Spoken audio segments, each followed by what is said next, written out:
heard a lot from some of your players about Ben Sheppard and how he's looked at these. Some guys think he's standing out. What to you stands out about what he's doing and how much more confident he said he was? He's a very, very reliable player.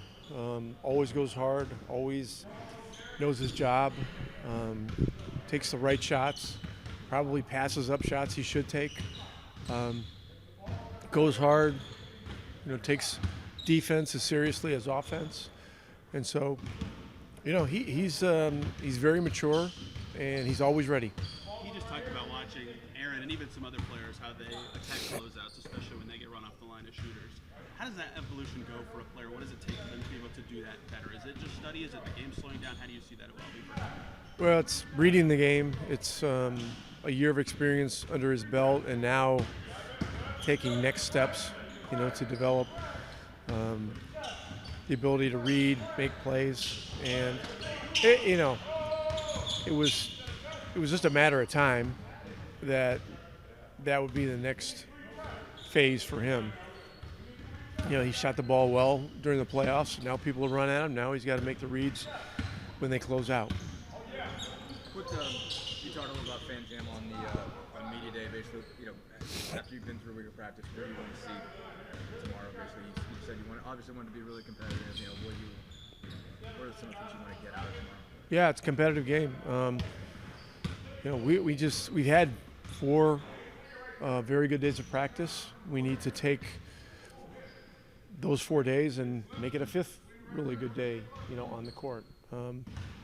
It gives us essentially another preseason game. And so, there was a scrimmage today to determine, which team got the home locker room and stuff like that. So the white team with the starters and a few reserves will be the home team tomorrow, and the blue team will be in the visitors locker room. And we, the expectation is that it'll be every bit as competitive as last year and hopefully more. You're obviously repeating it, so I think you liked it. But what kind of value did you feel like you got out of taking it more seriously last year as it ramped up towards the season? Well, it's just we only have 4 preseason games, so this is a simulation of a 5th.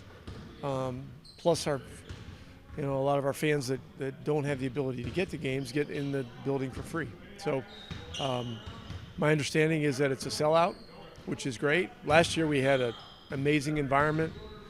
It was high energy, really jacked up. Fans were really into it, and expect the same tomorrow.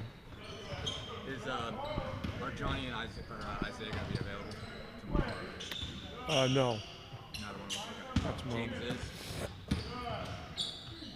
It's James participated in about 2/3 of practice today, and he's doing well. So there is a chance that he'll play tomorrow. Probably check in and see how he is tomorrow morning, but he's had a very good day today. I think we noticed right away last year is TJ taking Sheppard under his wing, and he does that with rookies. It seems like all the time. Is that something you asked him to do, or is that something he does himself and wants to do as a veteran on this team? It's a natural thing for him. He's taken a lot of guys. He spent a lot of time with Matherin. Spent a lot of time with Walker last year. Sheppard's a logical one, to do the same with. And TJ's story, TJ's experience is something that all these guys can benefit from. He's an undrafted guy that's carved his way into a real big-time niche in the NBA. So if I was a young guy, I'd be wanting to hang around them too. Game's a little different this year, just having so many guys back. You can hit the ground running a little more. How have you felt that, and do you feel like that has been productive for the group you have? I don't know, just familiarity with what we're doing and acclimating the new guys. It feels like it's moving a lot quicker. And just the competitiveness. We all have played against each other for a full year, and it's just highly competitive. So that's what you'd like to see. And moving from thing to thing is, kind of getting this thing moving along quicker. We heard from Ty that Ben Sheppard, somebody who spent a lot of time with last year, looks really good early in camp. Have you seen that similarly? What looks different about him? His confidence. I feel like what we needed him to do last year, kind of just like, not put him in a box per se, but kind of one of those things as a rookie, just kind of playing your role, and you see him moving outside that a little bit and showing what he can do, and he's putting the ball on the floor and shooting it at a high level, and he plays hard already. He's played really well and super impressive to see. Do you feel any more confident in your own way, knowing, last year you were maybe not going to play? When you talk about that with Rick this year, you certainly look like you have that role as the backup one. Does that change anything for you? Do you feel any different about that in this approach? No, I feel like I need to have that chip on my shoulder, whether I'm in the rotation or not, just to stay sane, just to be me. I don't think I can ever lose, that chip. That's kind of what got me here, and it's certainly what's kept me here. When you have a contract extension, is it harder to manufacture that chip, or do you feel like through that in your old career it's not that hard? I mean, there's a sense of security, and it's a good thing because this is where I want to be, but it's not a comfort thing where I'm like, oh, I'm good, where it's now I've got to be here long term, which is what I wanted, and now as a team you move forward and you want to exceed what you did last year, and that's what I'm immersing myself into. I want to ask you about Drew. I know we talked about him a lot the last couple of years, how much kind of a champion he's been for you, but how important is he in just making kind of the whole ecosystem of this roster work? This is, we talked before that, one is to play off the ball, to play the two, Yeah. to be willing to play the one, to defend all the positions he defends. How much does kind of his unselfishness there make all the other pieces fit for you guys? Yeah, so I think that deservedly so that Tyrese is our guy. Yeah. But what Drew does for us, you can't put a price on. He's our Swiss Army knife. He can play point guard when Ty's getting pressured. He can be the 2. He could even be the 3, and he can guard any position. So what he does for us is, you can't put it into words. He's been incredible, and he continues to get better. I think one thing Rick said yesterday is he's so low maintenance that you almost have to remind yourself to basically to say he's appreciated because he kind of requires so little. Like, how do you see that again? Like, how does that help chemistry? A guy, again, doesn't, and also signed up for this for 3 more years. He's, even though he's kind of a point guard by trade, he's not saying I need to be that guy. And I'm not saying this is a bad thing. He doesn't talk. You know what I'm saying? He's very quiet in his approach, but also when you get him off the floor, he's talkative and a great person. But on the floor, he's all business, and so when I talk to him about him wanting to stay here long term, when you got a guy of his caliber that wants to be here long term, I'm sure that was an easy decision for both sides, and we're all happy he's here. I want to go back to something you talked about, the continuity. One thing Ty also said is you guys can start kind of a step forward, especially on defense, basically understanding, especially the schematic changes you guys made last year. You guys were a step ahead of that. You had to do some review, but not that much, and that's allowed you to kind of take another step with implementing that. How does that make a difference, basically? What can you guys do, or where are you guys further along in understanding how the defense principles are supposed to work? Yeah, I feel like when I touched on it and said, we have familiarity with the system and the guys around us, except for the new guys. But, we're changing some stuff schematically, defensively, but not a ton. Jenny and Jim are incredible, and I think we showed what we can do to finish the year and in the playoffs, and we're just trying to build on that. Is the whole thing just figuring out how help defense is supposed to work? Because you wanted to cut down on it, do more 2-on-2 and pick and roll, guard your yard type of stuff, and be smart about how you help. Was that kind of the biggest thing? Is just getting right exactly when you wanted to help and when you didn't? Yeah, it's about not over helping. Right. Necessary help versus unnecessary help. When you see a guy's beat, have his back, and if not, stay with yours and kind of make them beat us and take a tough shot. So I think recognizing that has been big for us in camp. Where were you when the contract stuff came together? It was just late August. I was in Pittsburgh. Yeah, I was. Wasn't on a beach somewhere.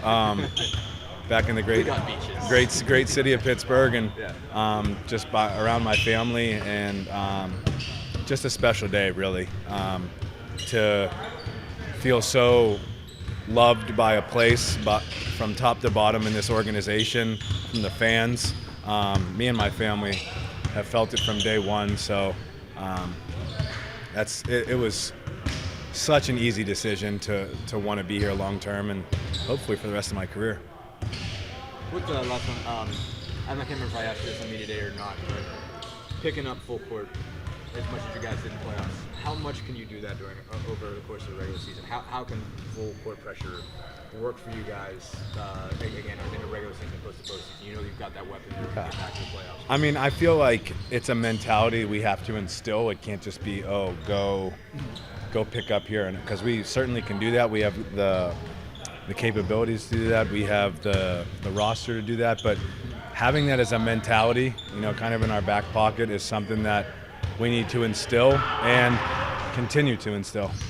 Ty said that you stood out to him a little bit in these sessions, even TJ just now. What do you feel differently in year 2 compared to year 1, and how your own mentality has shifted? I just say I have a bigger grasp of things. Coming here last year was a lot of intake and just learning the ropes of the NBA game, and I feel more comfortable this year, and just taking advantage of closeouts and stuff like that. I feel like people know I shoot the ball, but just being more aggressive and playing within our offense and just being the player that my teammates and my coaches think I can be. So I know they talked a lot about encouraging you to shoot when you're open and be comfortable, not afraid to make mistakes. How much does that play into this in year 2, knowing you have that backing and are allowed to explore your game and expand? I wouldn't say it's too much to think about. It's just being more aggressive and making the right play. I think I'm one of those players that plays within our offense and is able to get people into things, but just making the right play. And if I'm open and the shot's the right play, then just taking those shots. Aaron developed a lot in the way you just described with closeouts and making plays out of that. Have you talked to him or looked at what he did and how that could help your game going forward? I definitely watched him. I watched some of his tape this summer, just how aggressive he attacks closeouts and stuff like that, because he was shooting like 45% from 3 early on in the season, so people started closing out. But just taking things from like Andrew, Ben, Aaron, Ty, Pascal. Everyone's attacking closeouts in the NBA. That's just how the game is today. But just taking little tidbits from everybody to add to my stuff. When you watched your own tape, I guess did you see a lot of occasions when you're like, I could have attacked that one. I could have taken Definitely. Definitely. Just going back over the summer and watching all my stuff, definitely learned a lot of things that I'm implementing in my game now. But just taking it as it comes and just keep building my game as my career goes on. So. No more mustache? No more mustache. I haven't shaved since the Celtics series. Wow, not once? So, not once. So we'll see what I'm going to do this season, but definitely need to bring the stash back sometime. So your relationship with TJ last year really developed and growth throughout the year. One, what does it mean to you that he extended and will be around for a long time? And 2, do you expect that to continue? Do you think he'll take a different rookie under his wing? How does that kind of evolve from year to year? I mean, I'm sure he'll take another rookie under his wing, but that's my guy. I don't see anything changing.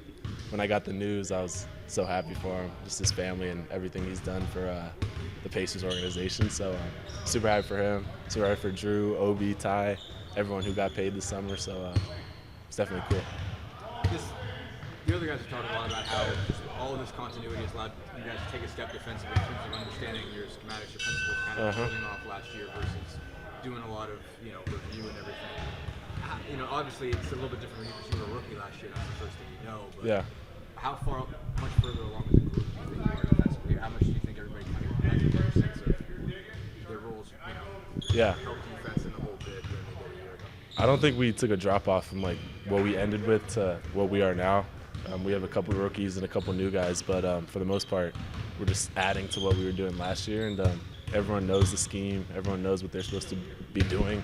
So it's pretty easy to just implement new things into our defense, and hopefully we can climb up the rankings in our defensive ratings. But we'll see what happens.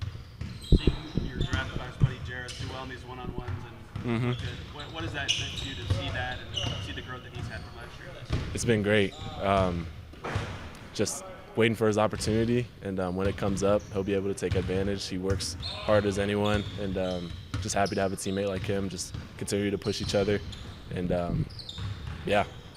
Looking forward to watching Fan Jam and not having to sing yourself? Definitely.